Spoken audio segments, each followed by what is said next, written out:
Capítulo 23. O surgimento da nova classe na União Soviética.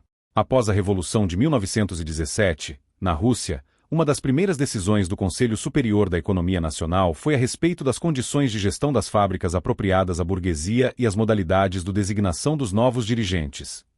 Um decreto de 3 de março de 1918, aplicável à indústria, estabeleceu que cada direção principal encarregar-se-ia de nomear, nas empresas a ela vinculadas, um comissário, representando o Estado, e 2 diretores, um técnico e outro administrativo.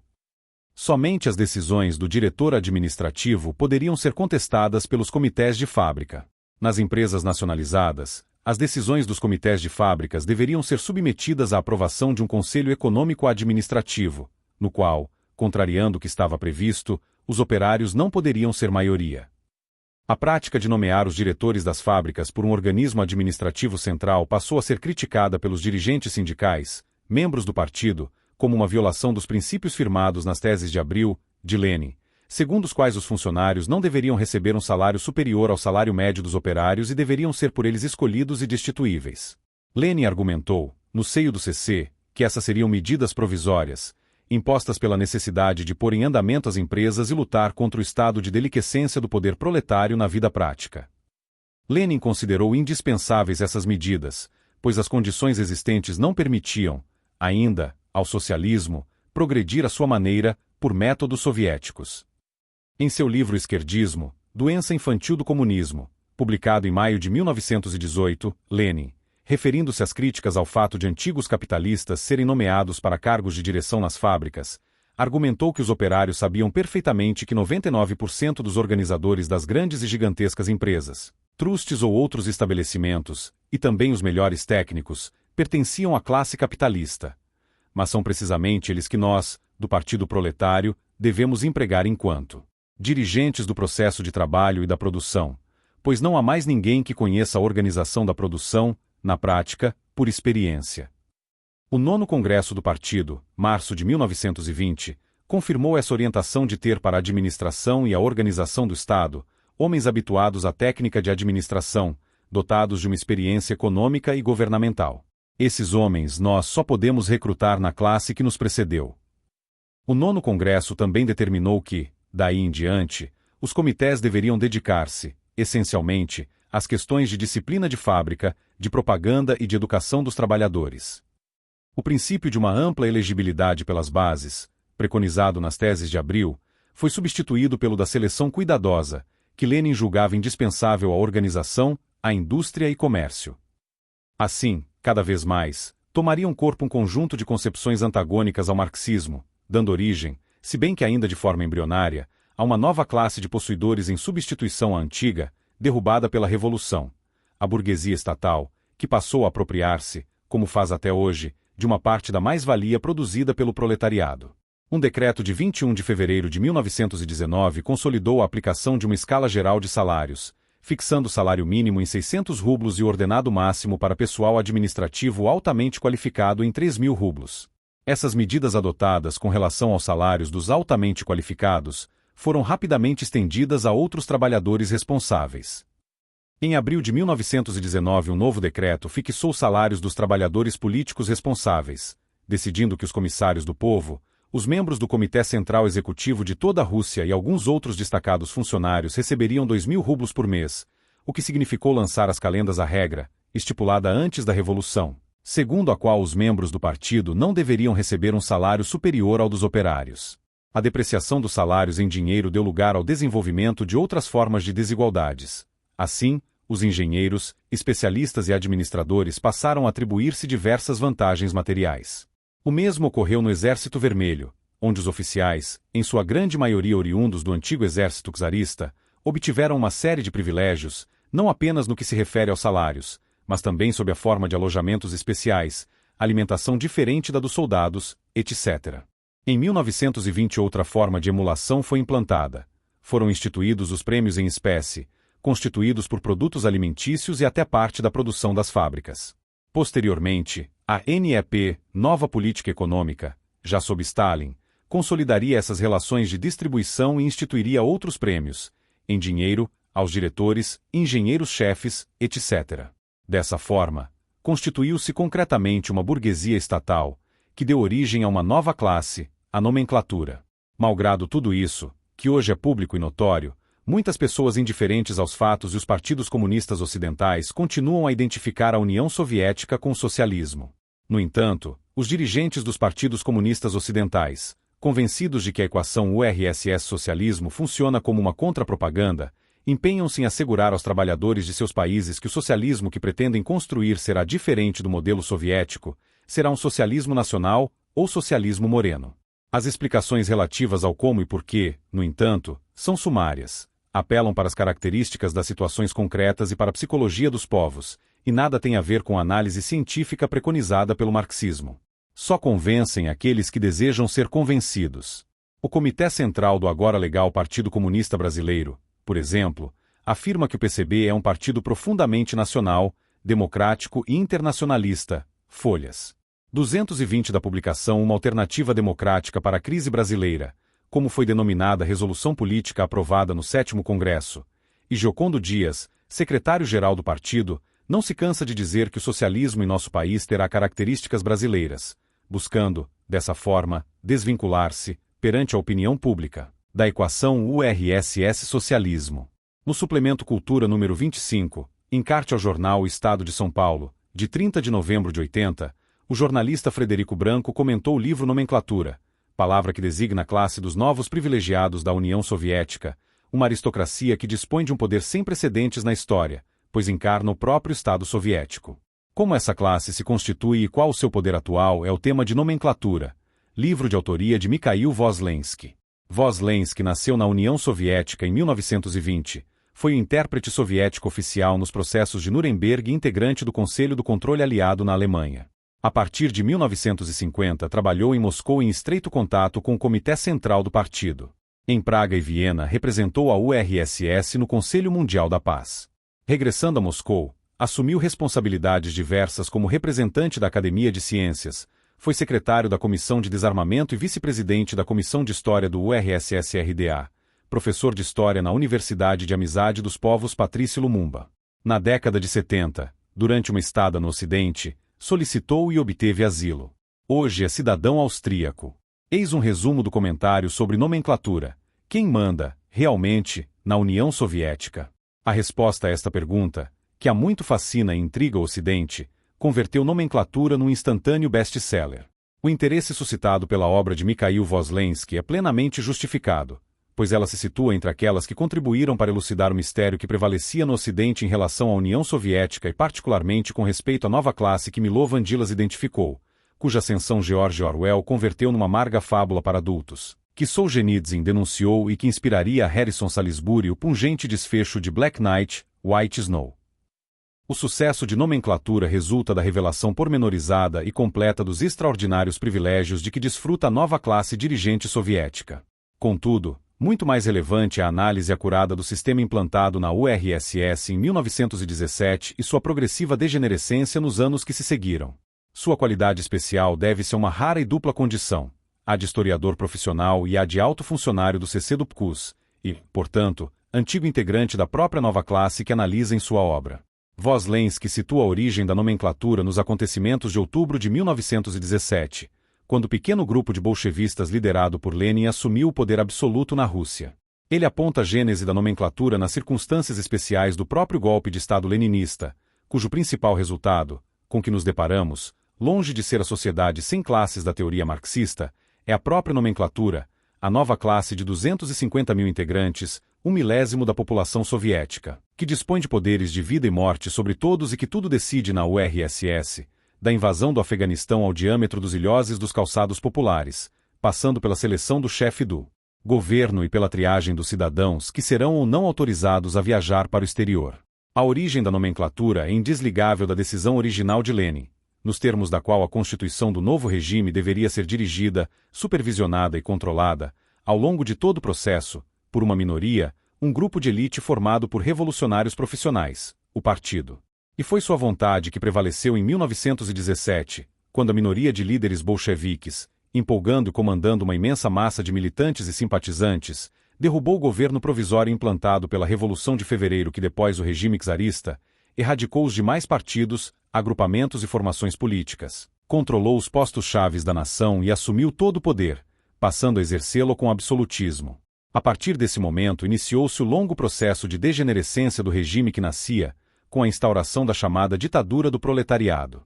Marx e o marxismo foram praticamente relegados ao domínio da iconografia, dele sendo preservada pouco mais que a terminologia especial, até hoje empregada como instrumento de propaganda pela nova classe. Desde o início, a contradição entre a teoria pré-revolucionária e a prática pós-revolucionária revelar-se-ia inconciliável.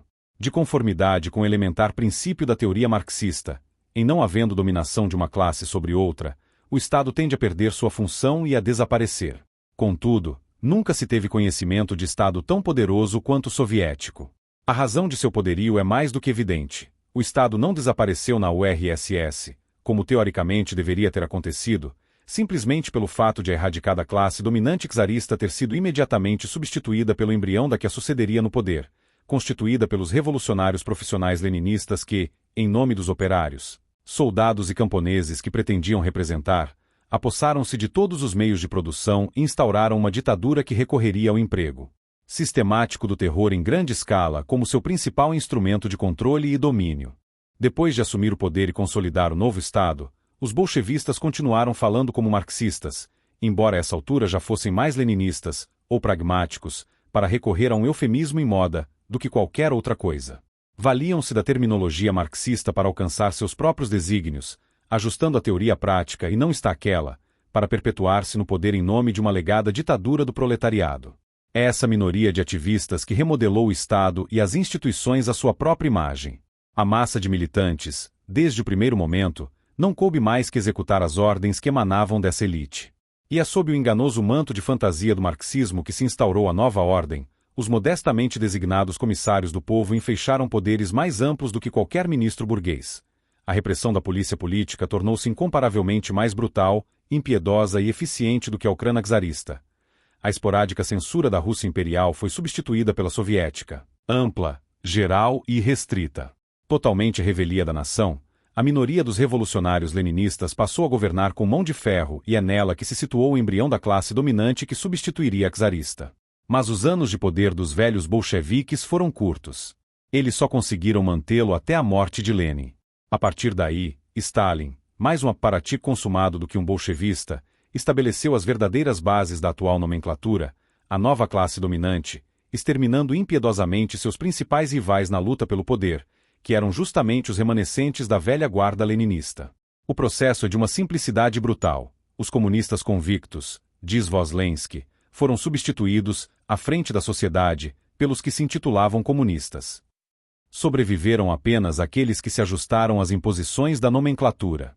Foi a partir do extermínio da velha guarda, iniciado pelos grandes processos de Moscou, entre 1936 e 1938, que se consolidou definitivamente a nomenclatura, verdadeira fonte de todo o poder na URSS, aparelho inventado por Stalin para dirigir o Estado soviético e que viria a revelar-se menos efêmero e muito mais poderoso que o grupo de revolucionários profissionais que chegará ao poder sob liderança de Lenin. Foi-se Stalin, mas a nomenclatura ficou, agigantou-se e é hoje quem, de fato, manda na URSS. Quem a constitui? Os detentores do poder decisório nos escalões superiores e os intermediários do PKUS na administração soviética.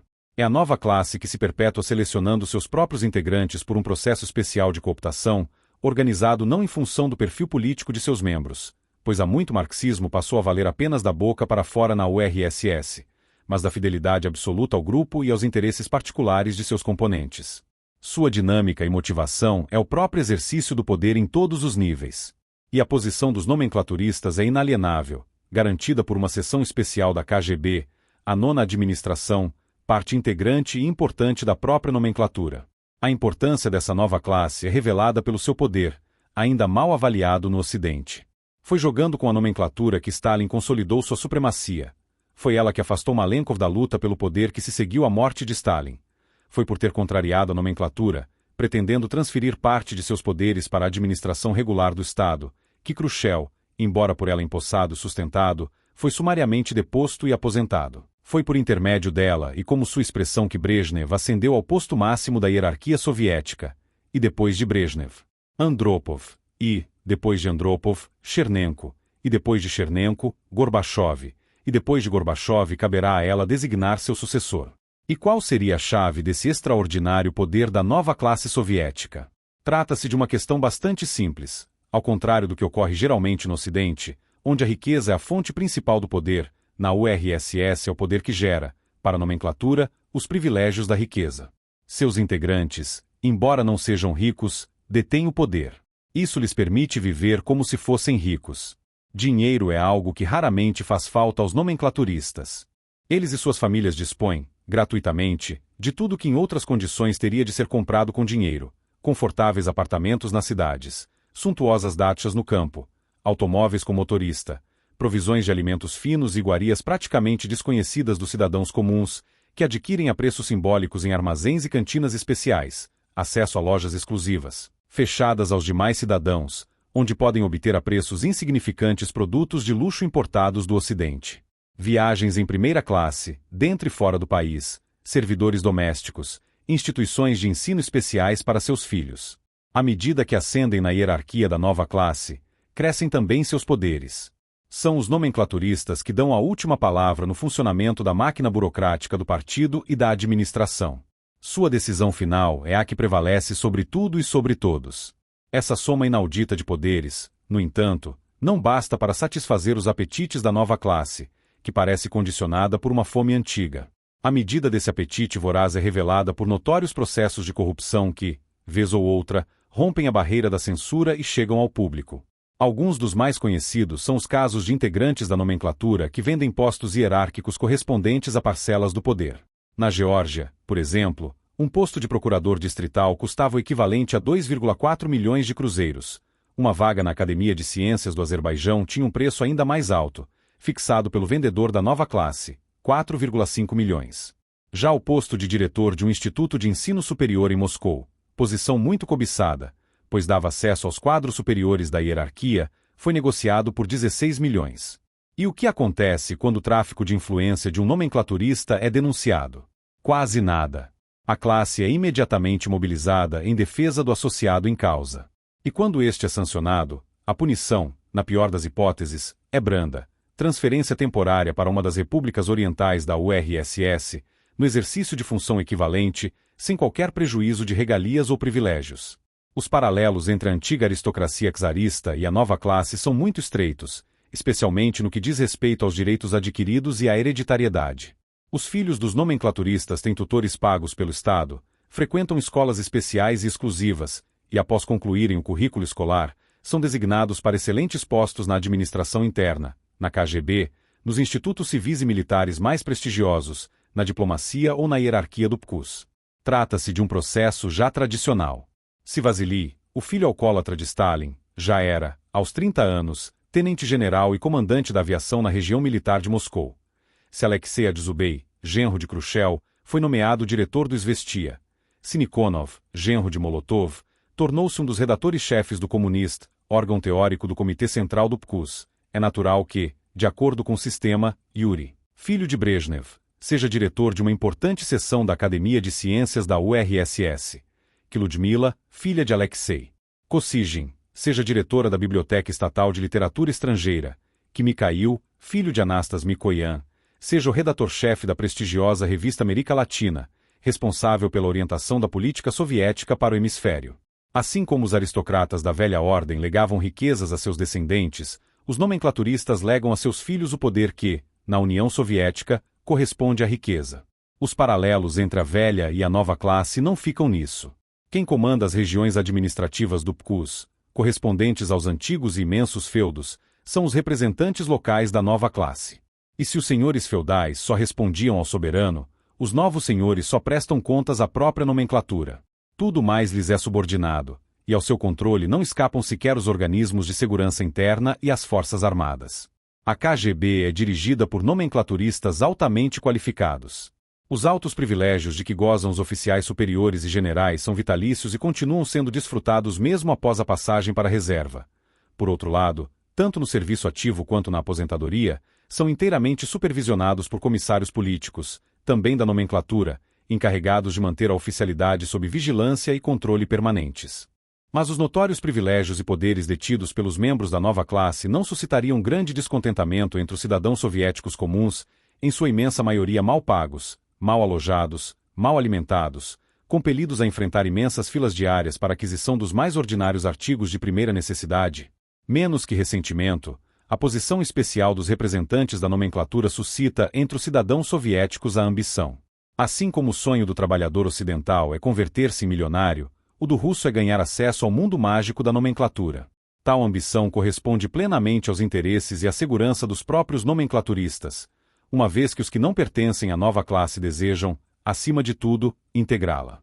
Inverte-se assim radicalmente, em benefício da nomenclatura, a situação revolucionária que antecedeu 1917. Não se trata de destruir e erradicar a classe dominante, mas de nela ingressar, o que apenas contribui para ampliar seu poder e influência.